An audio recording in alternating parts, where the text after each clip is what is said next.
This is the IELTS listening test. You will hear a number of different recordings, and you will have to answer questions on what you hear. There will be time for you to read the instructions and questions, and you will have a chance to check your work. All the recordings will be played once only. The test is in 4 parts. At the end of the test, you will be given 10 minutes to transfer your answers to the answer sheet.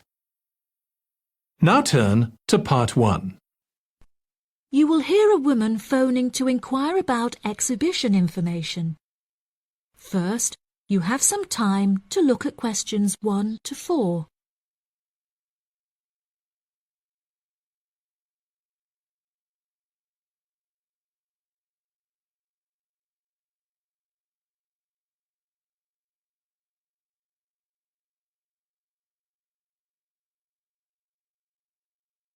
Good morning. You're through to the events coordinator at the Birmingham City Council. How may I help you? Hello there. My husband and I are interested in purchasing tickets to the automobile exhibition, but I couldn't find many details about it on your website, and I was wondering whether you could provide me with some more information. Does it open in June? Yes, of course, madam.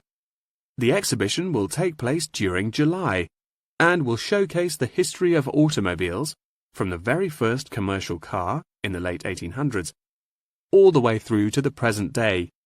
Is the exhibition open for the duration of July? No, madam. The exhibition will last 3 days, from the 1st of July to the 3rd of July, and then the cars will be taken to another exhibition. Okay. Does the exhibition focus on a certain manufacturer? No. It will showcase a wide range of manufacturers. Wonderful. I'm ever so fed up of going to these shows and only seeing one manufacturer. Are there any opportunities to sit in or even drive the cars? There will be many opportunities for you to sit in the cars. However, some of the cars will only be available to observe. We are yet to be told whether any of the antique cars will be available to drive. However, there will certainly be an opportunity to test driving some of the more modern cars on a purpose-built track. That sounds like great fun. I mustn't forget to bring my camera, or my husband will never forgive me. I'm afraid to say that cameras are actually strictly not allowed to bring into the exhibition. There will, however, be a section where a professional photographer will be available to take photos of you sitting in a car in period clothing. Well, that sounds like it could be fun, but I assume the photos won't be free. On the contrary, one free photograph is included within every ticket, but each photo after this will cost £5. Before you hear the rest of the conversation, you have some time to look at questions 5 to 10.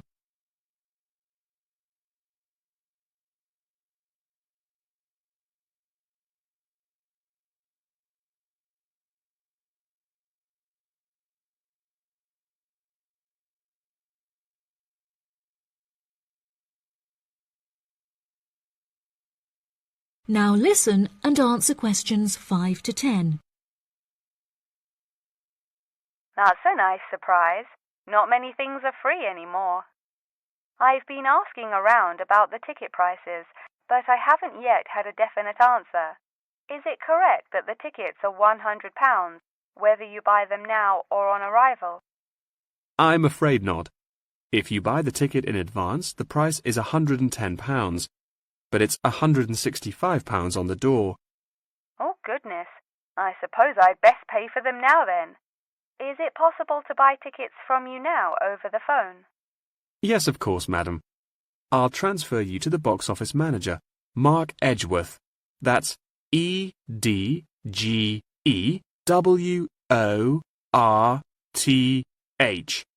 And he will probably need to take your credit card details and some personal details. Yes, that's fine. Before you transfer me, I just need to ask a few more questions. Will the exhibition be held in the Birmingham Exhibition Centre? I think that's where I went last time.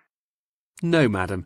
The Birmingham Exhibition Centre is currently undergoing some renovations, So this year, all exhibitions will be held in the Summer Palace.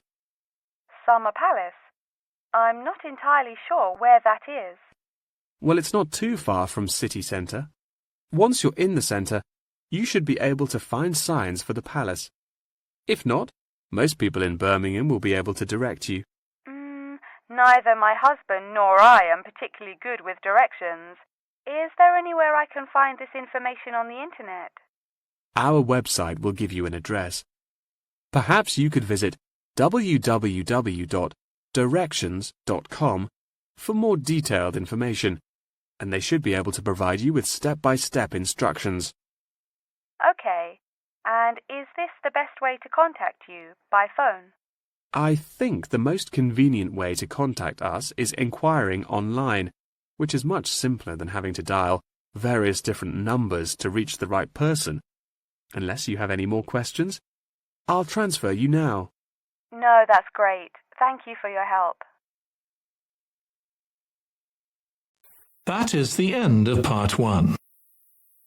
You now have 1 minute to check your answers to part 1.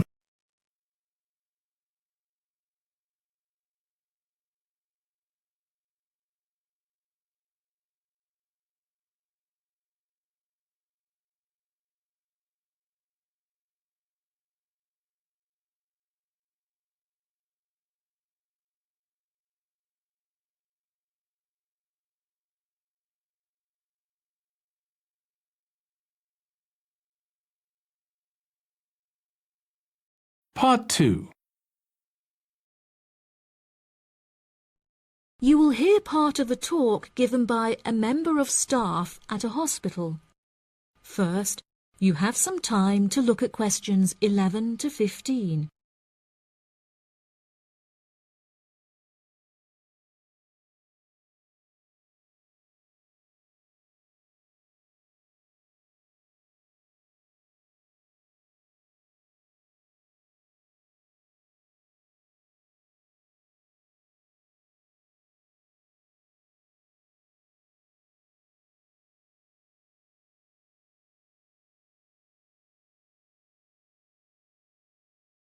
Now listen carefully and answer questions 11 to 15.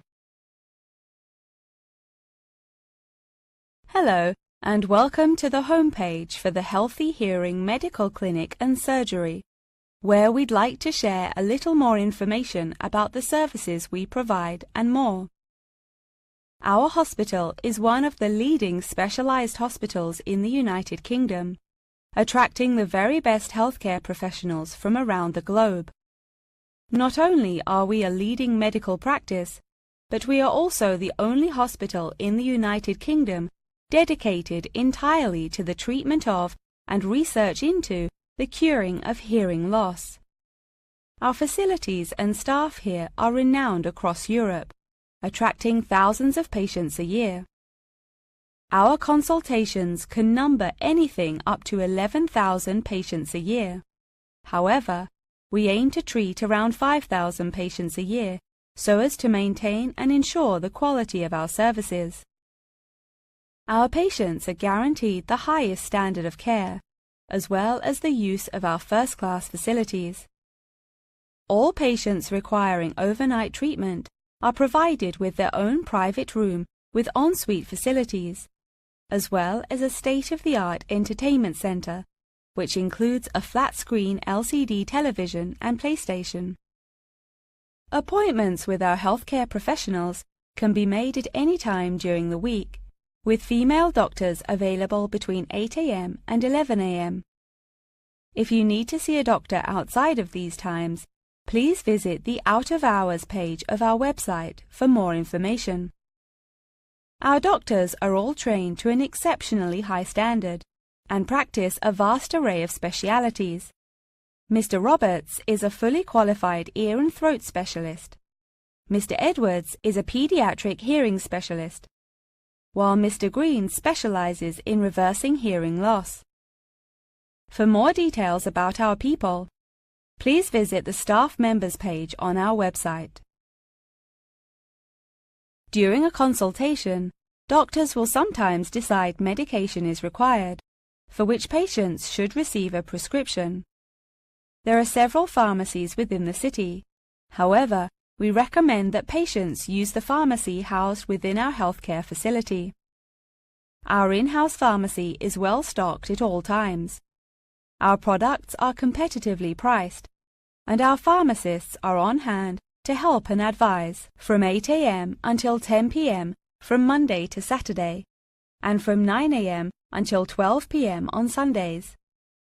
If you require any help outside of these hours, please see our out-of-hours page on the website. Since the Healthy Hearing Medical Clinic and Surgery also functions as a teaching hospital, we aim to provide our students with every opportunity to expose themselves to medicine in practice.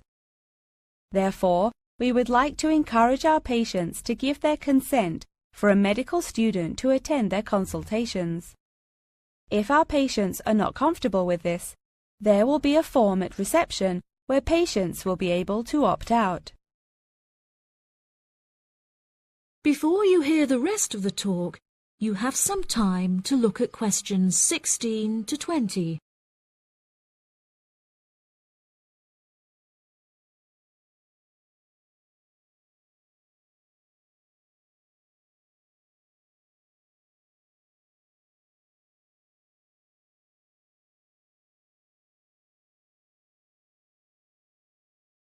Now listen and answer questions 16 to 20.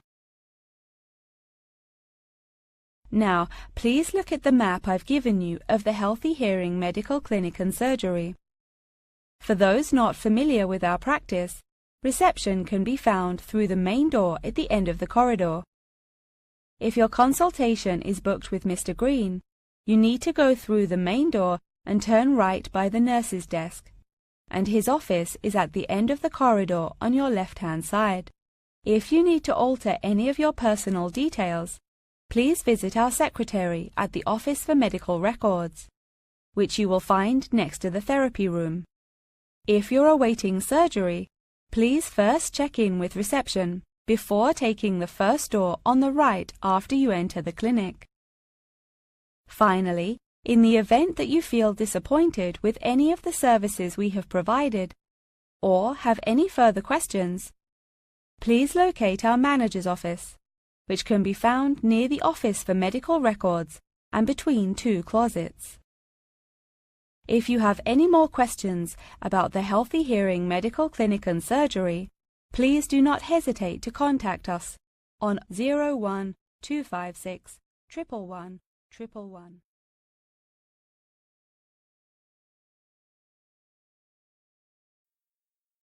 That is the end of part 2. You now have 30 seconds to check your answers to part 2.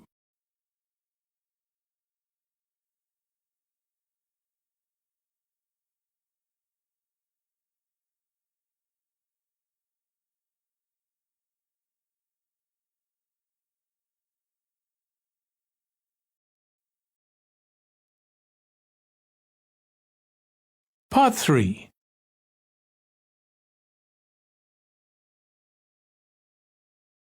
You will hear Jim and Jane, two students, talking about their professor's lecture. First, you have some time to look at questions 21 to 25.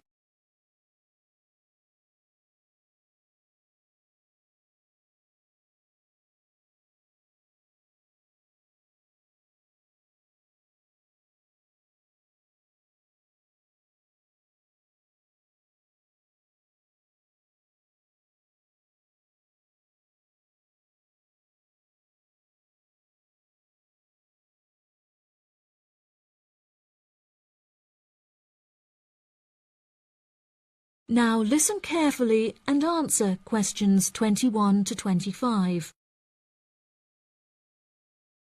Jane, what did you think of Professor Morgan's lecture? I don't know about you, but I find it incredibly difficult to believe that light influences the environment as much as he says. I've never seen any journal articles, websites or anything that verifies his arguments. It's stupid. On the contrary, I've seen a great deal of research supporting his argument. from a wide range of renowned scientists. Have you looked at the recommended textbook listed on the course outline given to us at the beginning of the semester? All the information is in there. Perhaps you've just been looking in the wrong places. I never look at the course outlines. I have so many loose sheets of paper I tend to lose anything I'm given by the end of the day. What's the textbook they recommend? And where can I get it from? I should probably go buy it soon. I'm already behind in the course. Yeah, you definitely should buy it. And our grades are more important this year. It's called The Influence of Light on the Environment. You should be able to find it in the bookshop on campus. If not, they'll order it within 2 weeks. In the meantime, you should read up on Ken Simpson's work. He argues that in order to protect natural habitats, governments should endeavour to turn off lights in cities at night. Well, that's controversial. I doubt any government would be willing to do that any time soon.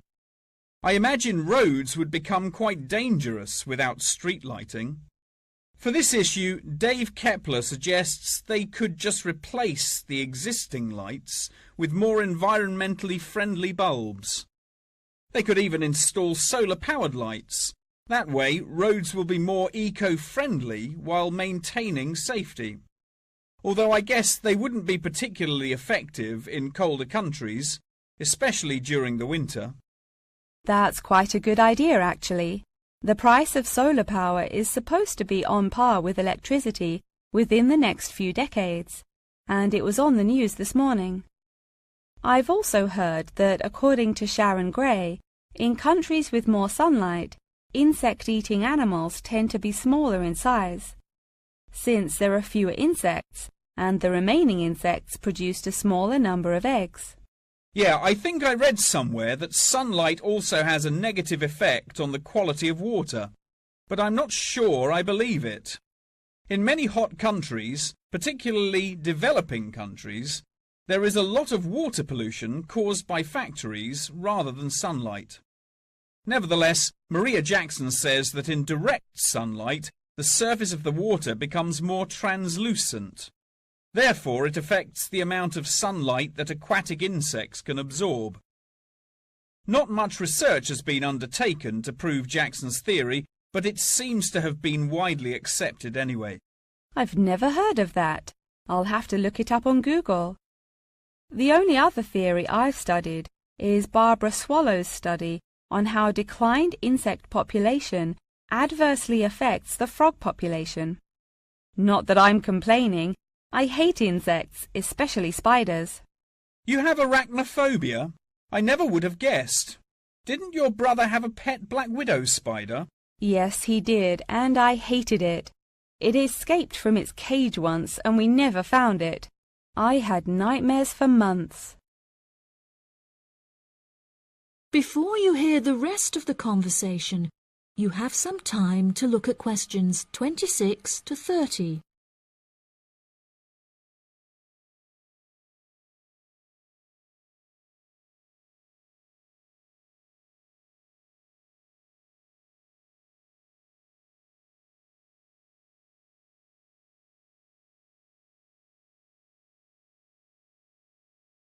Now listen and answer questions 26 to 30. Okay, now I'm getting goosebumps. Let's change the subject. What's your stance on natural and artificial light? Honestly, I'm not sure it makes much difference which one you use. Species will die out either way. I think the real argument we should consider is global warming and protection or replacement of finite fuels.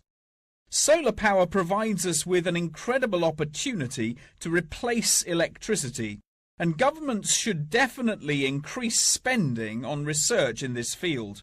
The theories discussed in our lectures, like Simpson's and Gray's, are so vague and lack proof, so I don't understand why we even study them.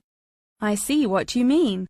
I don't like learning unsupported theories for exams, and I'd rather spend my time learning something else. For example, I'd be much more interested in studying the animals in safari parks than researching migratory birds, particularly the effect of tourists on the quality of life of animals.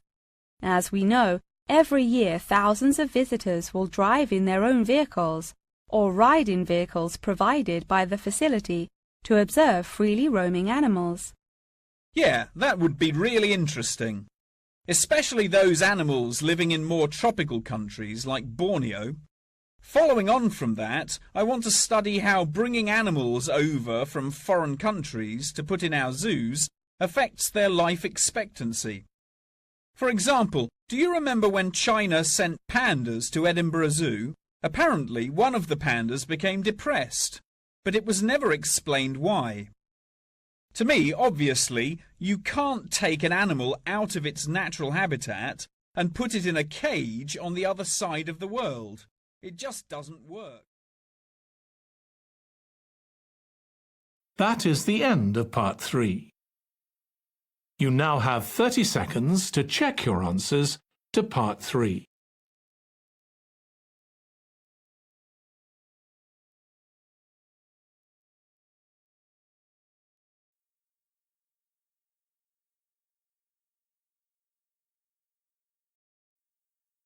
Part 4.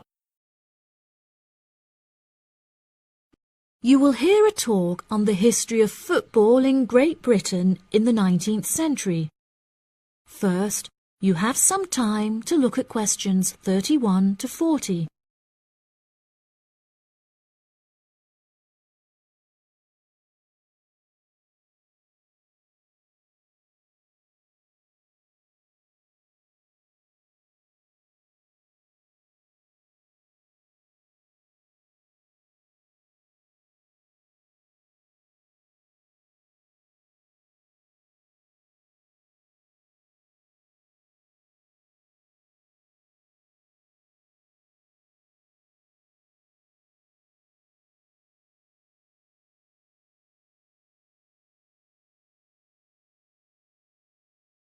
Now listen carefully and answer questions 31 to 40.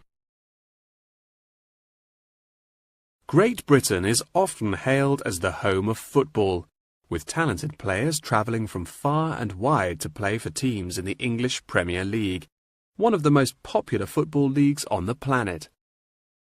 Today we are going to take a look back to the 19th century Great Britain, in an attempt to trace the evolution of the beautiful game, as it is now known. Prior to the 19th century, the game featured a wide variety of local and regional adaptations, which were later smartened up and made more uniform to create our modern-day sports of association football, rugby football, and Ireland's Gaelic football. Even up to the mid-19th century, Shrovetide football, or mob football, was still widely practiced. According to the rules of mob football, there were no rules. A player could legally use any means whatsoever to obtain the ball, such as kicking, punching, biting, and gouging, with the only exceptions being murder and manslaughter. These games may be regarded as the ancestors of modern codes of football, and by comparison with later models of football, they were chaotic and had few cooperation. Towards the latter end of the 19th century, and moving into the early part of the 20th century, however, there appeared a newfound emphasis on moral values in football.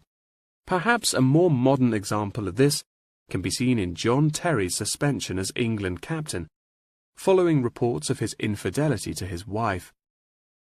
Furthermore, as mob football died away, there grew a greater concern for players' health and general well-being, with many clubs affording their top players access to frequent medical checkups and treatment. Despite the presence of Great Britain's unique state-funded National Health Service, football clubs are still seen today, providing team members with state-of-the-art healthcare facilities, with the top clubs even housing their own specialist doctors and physicians.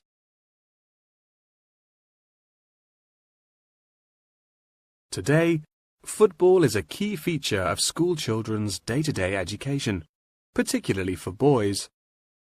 With the help of football associations, All schools in the UK are boasting their own football teams. This mainly comes as a result of pressure put on schools and the government by concerned parents, who felt that football education taught their children valuable lessons and indeed vital life skills, such as teamwork and a drive to succeed. Nowadays, many of the UK's top football clubs provide training facilities and outreach programs in an attempt to educate the nation's aspiring youths.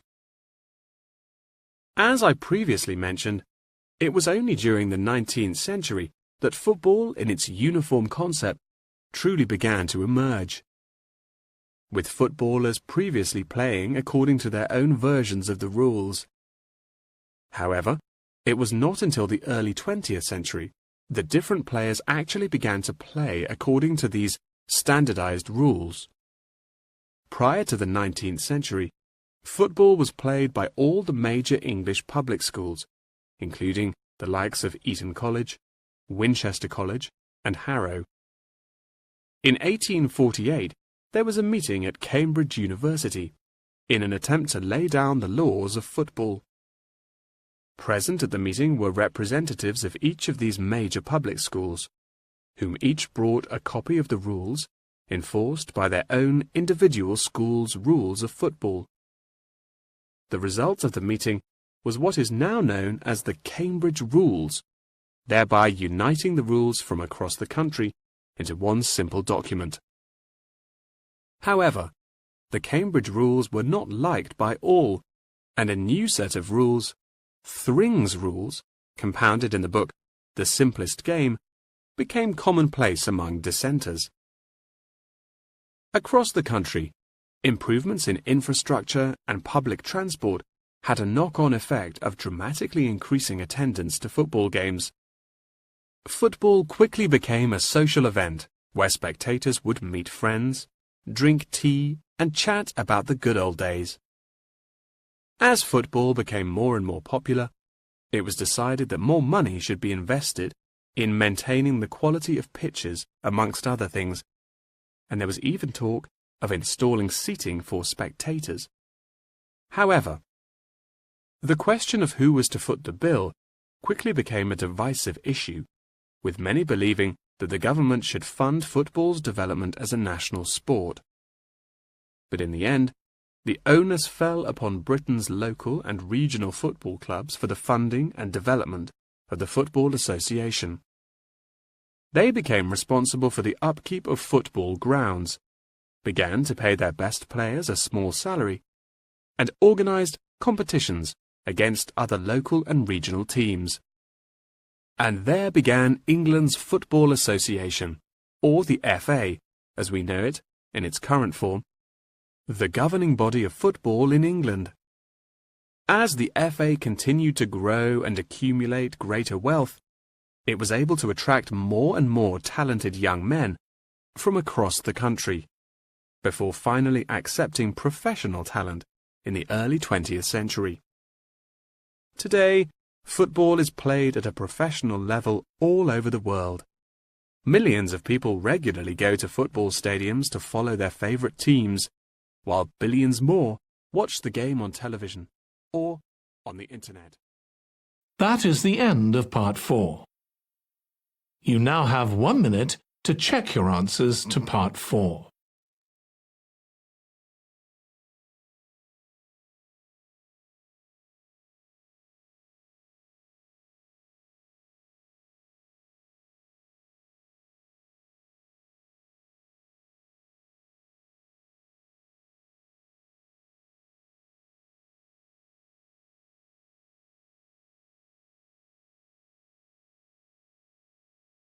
That is the end of the listening test.